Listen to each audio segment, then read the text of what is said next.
One of my compositions in the early days, I always wanted to do what they was calling mega mixing. I used to hear mixtapes that would come out of New York City, the Latin Rascals, all kind of other different people, and I always wondered how they were able to have all of the different, the mixes, the way that they were doing them.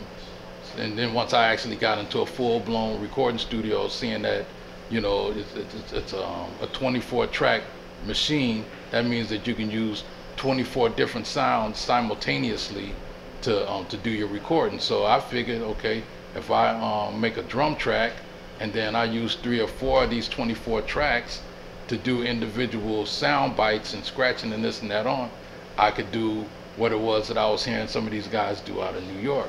So this one track that I did called What I Like, it's kind of one of the first mega mix recordings. There was guys that did stuff. Grandmaster Flash did some things, and DST did some things from out of New York, and even Jam Master Jay had one little thing on his first album, but it was more so just kind of, it wasn't over the top. None of those things were kind of over the top with multiple scratching. It was basically, if a guy was DJing at a nightclub, you could kind of hear him do what it is they did on these records, what they did in nightclubs back in the day.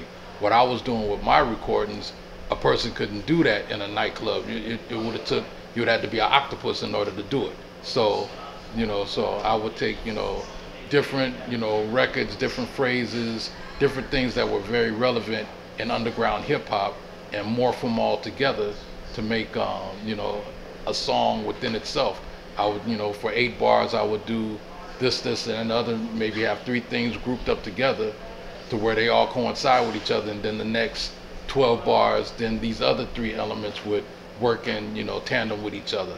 So those guys weren't doing that with the early stuff that was being done. So I think with doing the mega mix stuff, I really set a trend in actually doing that, where other people, other DJs would do, similar situations. And some of my mega mix recordings that I did with other people and things, they really got highly noted. And if you want more info on those type of things, just put Google into the computer and say DJ Mr. Mixx, Google me, and you'll find out all you want to find out and everything that you need to know on other aspects of what I've done also. Okay. So now that leads us into Throw the Deep, right, Ghetto Bass. I want to talk about both because they're equally great records. Right. Basically talk about what we were saying out there about how Luke talked to you, right, you out, and how it was originally supposed to be. Like, right. Let's go right back into that whole thing you were right. talking Okay. about. Cool. No problem. Okay, rolling into the camera. I got in 1985. I got the weirdest phone call of my life. Couple of records that I did, a single that did well in Miami. I was doing some recordings with a company out of California, and I'm visiting my parents, but at this time I was visiting over to my parents' house, and they said that I got a call from a guy called Luke Skywalker, and the call was from Miami, Florida. I said, I don't know nobody know Luke Skywalker. All I know is Star Wars that got Luke Skywalker in it. So I called the number back. It was a pager.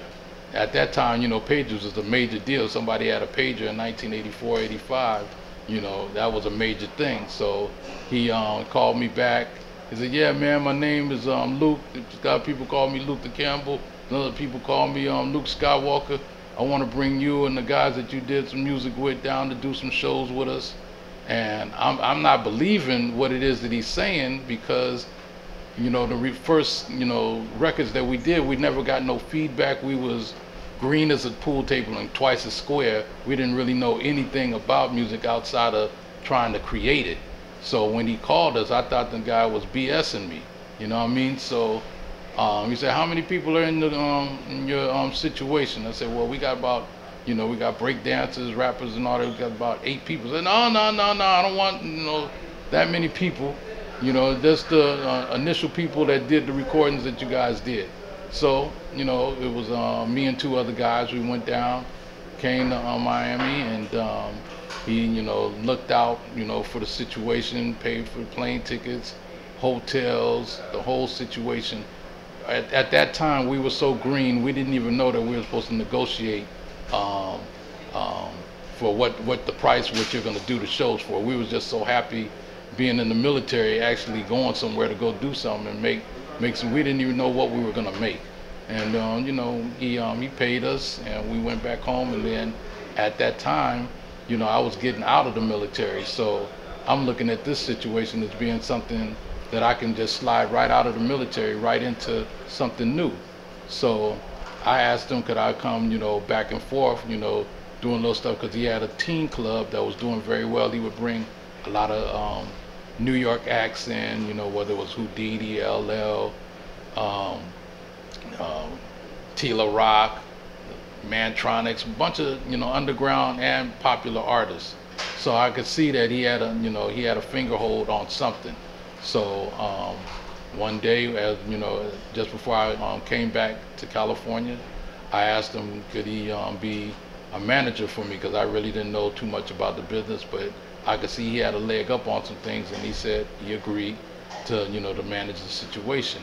So when the other guys were able to be out of the military and came down, we actually did a show for him, another show for him, and we're watching the people in the crowd how they're dancing to certain little records. There was this one record called Dance to the Drummer's Beat that they would always play the breakdown of the song, and the little kids would go wild, and the grown folks that was actually in the, it was a skating rink, so it was all ages type situation. They'll be dancing around the skating rink, some guys would be trying to grind behind the girls on roller skates. Imagine that. So when I'm seeing all of this stuff go on in the club and this and that, and the way that they're doing the talk over DJ and egging people on to do this or to do that, I said, you know what? We need to do an appreciation record for this guy bringing us to the marketplace. So the song called Throw the D was a combination of ghetto style DJs and the group that I was working with at the time, and it morphed into a situation to where people made it to where it was like the action that was going on with the way people were dancing on the dance floor.